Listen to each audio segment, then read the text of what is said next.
नई कहानी देखने के लिए चैनल को सब्सक्राइब करें और बेल आइकन दबाना ना भूलें। एक दिन सवेरे सवेरे एक ब्राह्मण सुनसान रास्ते से जा रहा था। उसके साथ एक बकरी भी थी। तीन ठगों की नजर ब्राह्मण और उसकी बकरी पर पड़ी। एक ठग ने कहा, चाहता हूँ कि इस मोटी ताजी बकरी को किसी तरह हथिया लिया जाए। दूसरे ठग ने कहा, चलो हम बकरी छीनकर भाग चलें। यह मोटू ब्राह्मण हमारा कुछ नहीं बिगाड़ पाएगा। तीसरे ठग ने कहा, नहीं, बकरी छीनकर भागने की कोई जरूरत नहीं है, मैंने एक अच्छी तरकीब सोच ली है। फिर उसने वह तरकीब अपने साथियों को बताई। दोनों ठगों ने अपने साथी की योजना सुनी तो वे खुशी से उछल पड़े। उन्होंने उसी तरकीब से ब्राह्मण की बकरी ले लेने का निश्चय किया।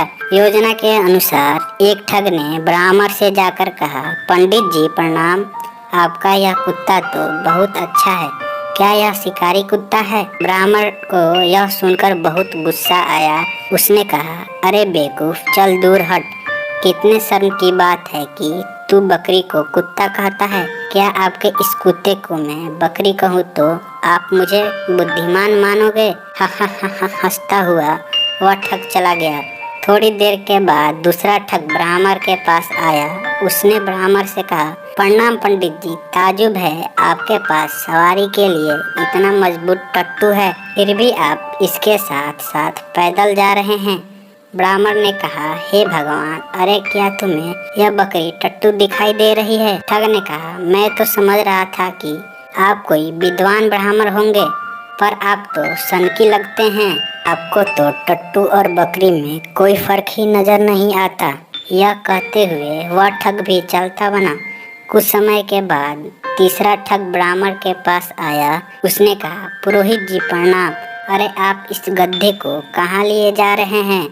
यह सुनकर ब्राह्मण चकरा गया। उसने कहा, यह गड्ढा है।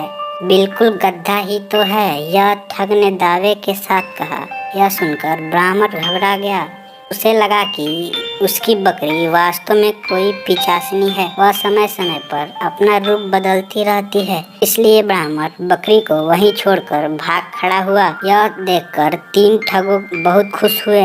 वे खुशी खुशी बकरी को लेकर चलते बने। आशा करता हूँ यह कहानी आपको अच्छी लगी होगी, तो इसे लाइक करें और हमारे चैनल को सब्सक्राइब करें। धन्यवाद।